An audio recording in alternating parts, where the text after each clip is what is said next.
Shalom Aleichem, everyone. A good Tavach. We're continuing here in Hachzeg's learning of the Pele Yoetz, day number 247.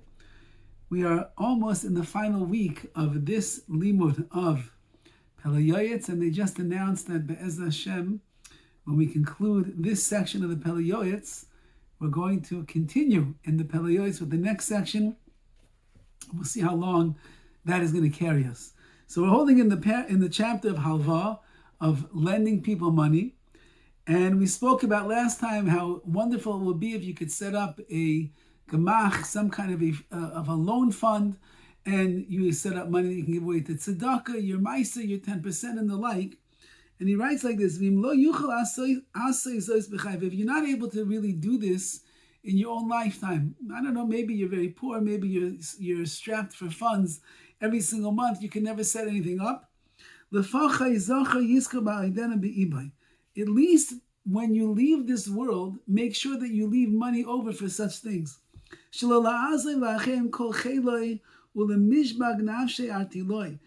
leave all of your money over for others and then strip yourself of this mitzvah of tzedakah, of charity, and of halva, of loaning people money. Don't rely upon your children that you're leaving over in this world, that they're going to become such big tzaddikim and do so many mitzvahs with you in mind that that's for sure going to elevate you in the world to come. There's no guarantees. So you have to prepare for yourself before you leave this world. You have to leave a last will and testament and tell them exactly what to do.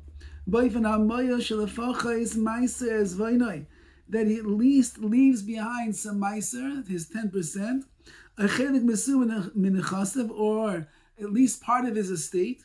Should be for himself. You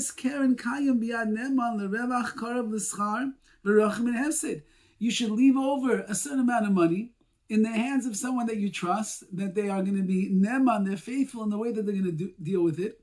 And it will be something that will be far from having a loss, and it will be very close to giving you more reward. What is that? Lasais tzedakah is valvas. Leave over money that they can give tzedakah even after you're no longer in this world. Valvas, and they can loan money which is from your funds even after you're in this world, and that way it's going to help greatly those that are you after you leave the world, that you still have the mitzvahs of tzedakah and halva and making loans. It's even better if you leave over a piece of land with this in mind. Land doesn't go anywhere. The earth, it's right there. You might lose money, the business might fail, but land, it's permanent. How sweet it will be for this person. Will be very fragrant, so to speak. You're there in the world to come. And down here in this world, there's a poor man who's getting tzedakah. There's someone trying to start a business and they end up getting a loan from you. This guy cannot pay his rent and he needs $1,000 to make it through the month, and they come to your free loan society and they end up getting a loan. So even though you left this world, your payros, your fruits, and your actions, they continue to live on. Then when you're up there in Shemaim, you'll give thanks and gratitude to Hashem for your great portion. But you'll regret. Once you're there in the Olam Ha'emes, you'll see all the money that I wasted and I spent on this and I left for this. If I would have just left it for more tzedakah, more halva, more loans, and lending more money, how much greater things would have been. But in that, before the Olam Ha'emes, before the world of truth, we don't always understand. Even for this, though, says the Pele Yoetz, you need the scales of justice to weigh things out in the right way. Because if your children are Talmidei Chachamim scholars, and if they're poor, they come first, have mercy on them, like a father does have mercy on his children. And you should strengthen them, that they can continue sitting and learning in yeshiva and learning in kollel and living a life of Torah and mitzvahs. If you had money, leave it over to your children first. If there's extra money afterwards, then you go into the world of tzedakah, then you go into the world of the hava into the world of lending money. When you come to loan money, fulfill the words of Chazal, who say, if a person loans money to another person without witnesses around who saw that the loan took place, you transgress the prohibition of do not put a stumbling block in front of the blind. You cause curse to yourself. Because if you loan money without having witnesses over there, and now you come back 5 months later and you say to Yankel, it's time to pay the loan. He says, I paid you already. Or he said, I never borrowed money. He said, what are you talking about? I lent you the money. He said, you have a proof? And then you say, no, I don't have a proof. There's no witnesses. No one can attest to it. So you're stuck. So you turned the receiver of the loan, the lender, you turned him into a gazlan, a ganav, a thief, a liar, and who knows what. And therefore, only give money as a loan if there are witnesses around. Therefore, by any hava, any loan that you make, whether you are loaning the person money or you're loaning them some kind of merchandise, never write a shtar, a document, unless there's edim, witnesses around to testify that it took place. Maybe some kind of a promissory note. If it's a promissory note and you're writing and you wrote such a thing and you signed on it yourself, so then it's going to be like a shtar, like a document. It has to be very strong, that even though that the Bezdin often makes it very difficult to take money that was owed to you from Yisayim, from orphans and the like, if you have this kind of particular promissory note, it's going to work. Don't worry about how much it costs to pay a sefer, a scribe, to be able to write such a document. Or just learn how to write the document yourself to make sure that there's always going to be a shtar on file with edim, with witnesses. So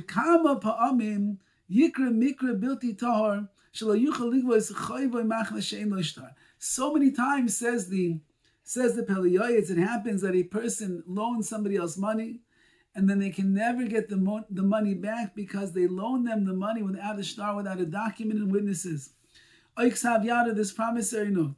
You'll gnash your teeth. Your heart is going to melt. You'll plead with the person, please give me back my money. There's no one there to help you and to save you because you have no proof at all that the money belongs to you.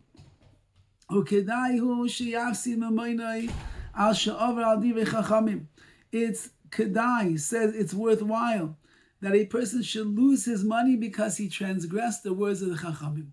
You were foolish enough not to listen to Chazal's advice, where they said make sure that you make a loan with a shtar, with a document, with edim, and you did not follow their advice, and now you lost the money. Says the Pele Yoetz, you deserve it for not listening to them. Now, if you come to loan money to somebody who is not really so trustworthy, don't loan them the money. Not with of course with a shtar and with edim. You should take a mashkan collateral as well, just in case he can't pay. You're gonna keep his collateral. It's even better. It's better with every person that you loan money to. You take collateral. Even if you trust and you believe that the person will pay you back. So that you should not embarrass the person that you don't trust. You don't put jealousy and hatred amongst people. Yankel comes along to borrow money from you, and you take collateral, you take his fancy watch. And then Shimon comes and he borrows money from you, and all you do is you sign a shtar, a document.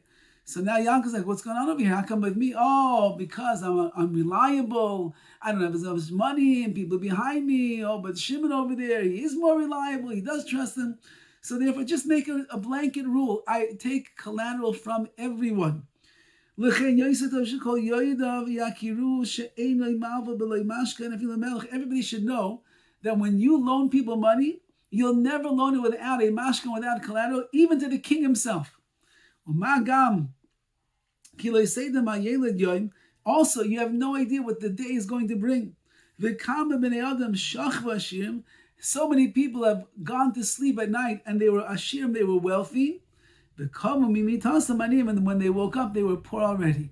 They had, who knows, millions of dollars in the stock market, and they went to sleep at night. They were so comfortably rich and wealthy, and they felt very good about themselves. And there was a major, major crash the next morning, early in the morning. And the guy lost millions of dollars in stocks. And when he wakes up, he's an ani, he's a poor man. Says the Pele Yoetz, you never know what's going to be. Even the person that you think that you can trust, that he's going to be able to pay you back, who says he's going to retain his wealth and therefore take collateral? Therefore we say, if there's collateral in the house, there is peace in the house because you know that you can always get repaid.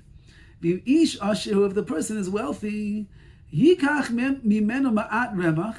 the Pele Yoetz says something very interesting over here.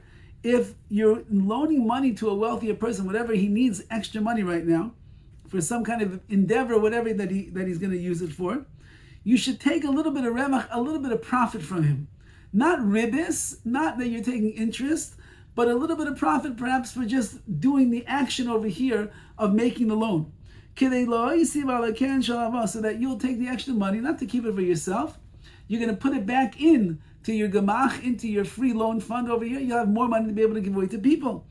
But when it comes to loaning money to a poor man, always loan them money for free. Never ask for a little payment or a fee. Should be with chen, graciousness and chesed and kindness. Now, if you know that the loiva, the one who's borrowing the money, the borrower does not have any mashkin, doesn't have any collateral, he's very poor. So you don't know how's he going to pay you back at the end of the day. Make sure at least you ask for him to bring a good guarantor, someone that will sign on the loan as well and say that if Yankel over here cannot pay back, I take it upon myself, so you should never lose your money. All the best. This is the way of the Klal Yisrael. Even when you're doing chesed, it has to be measured in the right way, that you give the money, but Hashem doesn't want you to get hurt for doing mitzvahs, and therefore do the mitzvahs in the right way. Everything will work out properly, and that will encourage you to keep doing more and more of this mitzvah of chesed, of loaning money and the like. All the best.